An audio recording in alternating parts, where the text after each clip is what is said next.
You'll be my forever friend. This love will never end. No, no, nothing can come between us.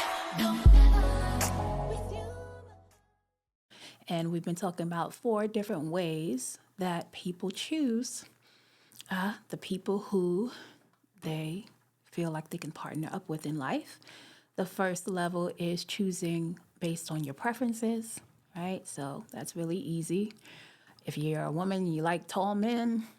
If you're a man who likes maybe women with long hair or short hair, certain physical attributes, right? Preferences, you can have that. It's not a problem. But it is not something that can truly hold a relationship together. So we kind of want to, go a step further to use our discernment to be able to engage with people who have some depth to them, and what we're using, right, to be able to kind of assess whether the person that we're engaging with is an actual person that we can live our entire life with and be able to navigate this life and fulfill our purpose with. So, second tier is personality, that there are people who choose people based on their personality. I'm sure that you've heard many people say, I just want someone who I am compatible with. Definitely in this modern day dating age when lots of people who are meeting people on the internet, right, or through matching services, there's a whole science and whole research around finding people who are compatible, that you match each other.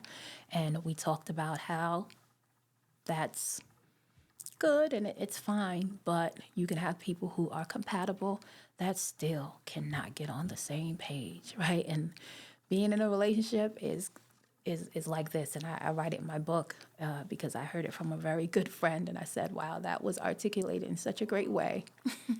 He was saying people try to,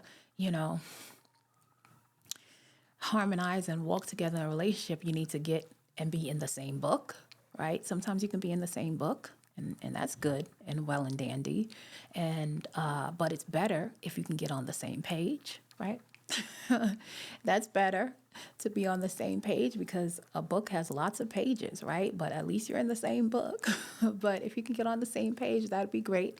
And if you can get on the same paragraph, and if you can get on the same line, then that's really great, right? And anybody in a relationship knows how challenging that can be, especially when you have 2 people who are supposed to complement each other, by the way, right? The complementary skills is how we help to sharpen each other. It's how we refine each other's character, not in the way that we're similar and alike. And so harmony is more about how those complementary skills work together, right, to build a greater picture than collectively than what you had individually. And so that's why I said dating somebody or thinking that you found a person who you have deemed to be the one just based on the fact that your personalities gel or you think is compatible, why it will not necessarily be the strongest foundation to have to base and say that this is a person that you can actually partner up in life with, that you can be able to kind of walk and flow in the same direction and be able to pivot when there are moments in life where you got to move fast, right? You need more. And we were talking about character, and that the difference between personality and character is that when you're looking and assessing somebody based on their character, is that a person's character is based up on their mental and moral, right, qualities or ethics. And that's important because we want mental well-being. We want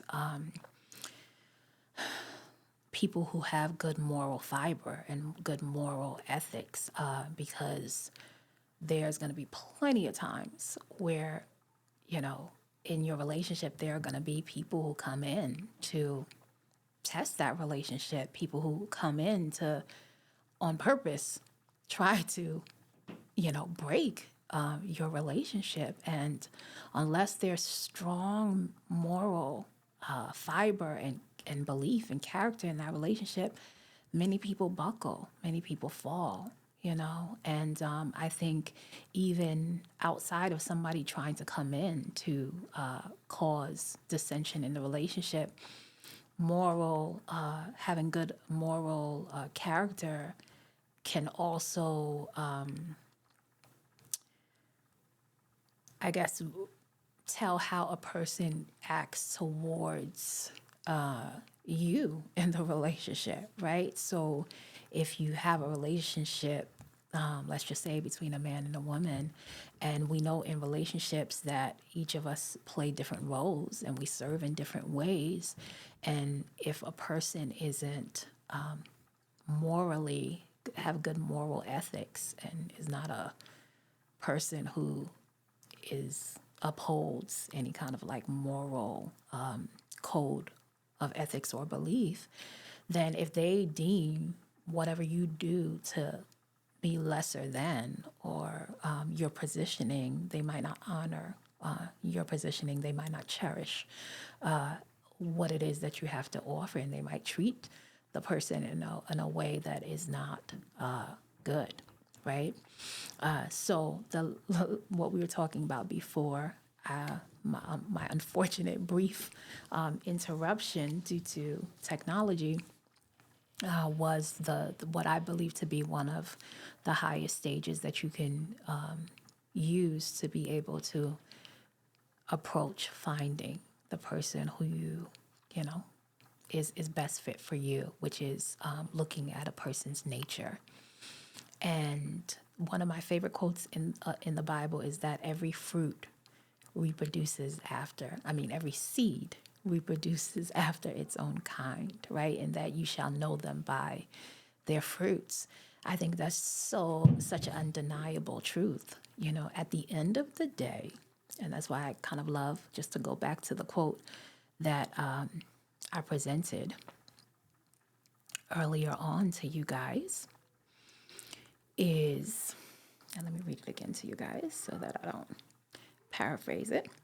It says, do not fall in love with a personality before you have been a consistent student, observer of their character and the life experience they get as a result of their nature, right? And we talked about nature being something that's innate to someone. It's the essential qualities. And a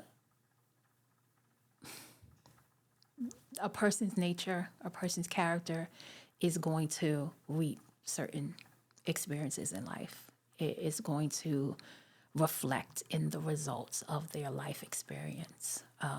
It's kind of like a principle that you can't hide from, you can't avoid. And so I love that because it's something that's, what's the best way to say it? It's self-evident, in that way. And sometimes, as I was saying before, sometimes it takes time for a person's true character to be shown. But I think when we start out from the beginning, right, not necessarily using some of those,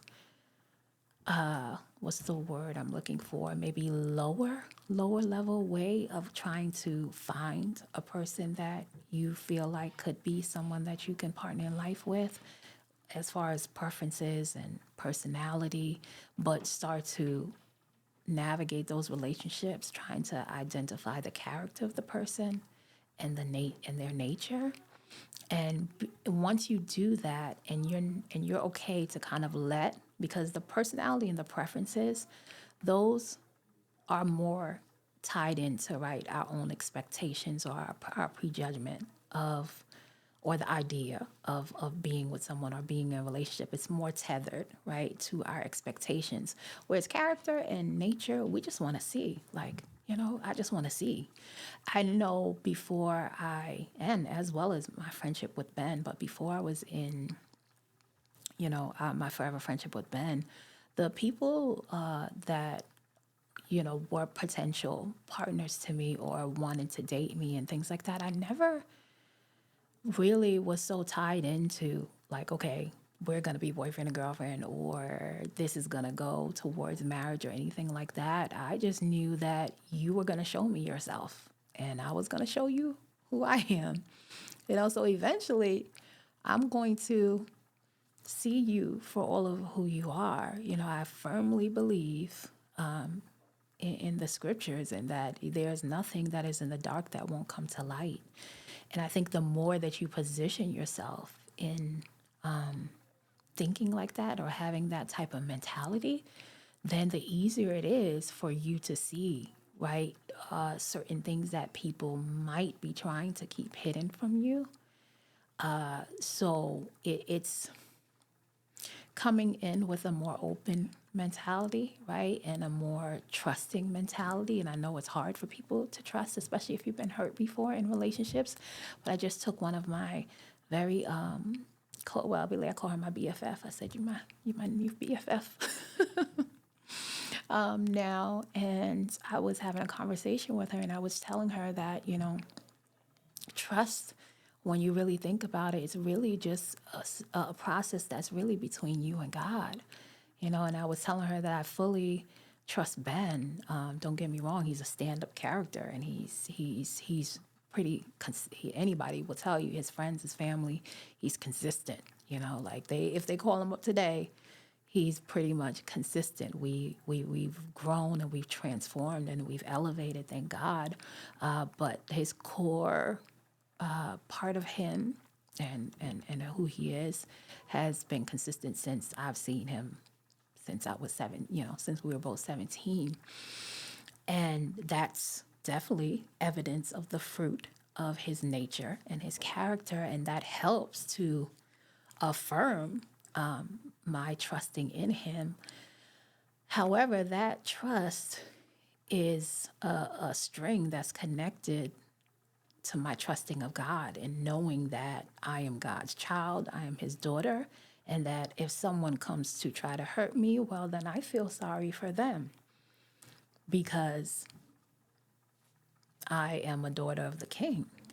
And if you want to hurt me, then you have to answer to him. And so, because I keep that at the center of my heart and my mind, the trust is deep in God. And then, therefore, that trust allows me to be trusting to my husband and open to the process, knowing that there's nothing that is really going to happen that can truly harm or break me, because God is always going to have me. So when it comes to that trust really has to start from that space. And I think when you navigate a relationship and approach it looking to observe a person's character and looking to observe their nature, that you're not calculating or wanting, I guess, the turnaround to be on your time clock,